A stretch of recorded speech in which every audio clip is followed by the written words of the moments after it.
అచ్చమ్మ నా తల్లి అచ్చమ్మ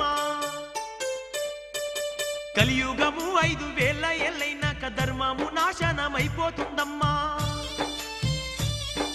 సల్ల కంటే కూడా కళ్ళు గొప్పదంటూ తాగేటి జనులే పెరిగిపోతారమ్మా దేవుడే లేడాను నాస్తికవాదులు దేశ దేశాన ఎక్కువైతారమ్మా నిజమైన భక్తులే తగ్గిపోతారమ్మా కపటదారులే పెరిగిపోతారమ్మా ఓ తల్లి అచ్చమ్మ నా తల్లి అచ్చమ్మ కాల జ్ఞానాన్ని చెబుతున్న వినవమ్మా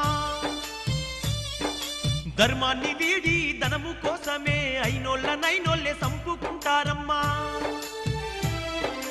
అమావాస నాడు ఆకాశములో నిండు సందామామ కనిపిస్తదమ్మా అర్ధరాత్రి సింహ చీకట్లోన మండేటి సూర్యుడు ఉదయిస్తాడమ్మా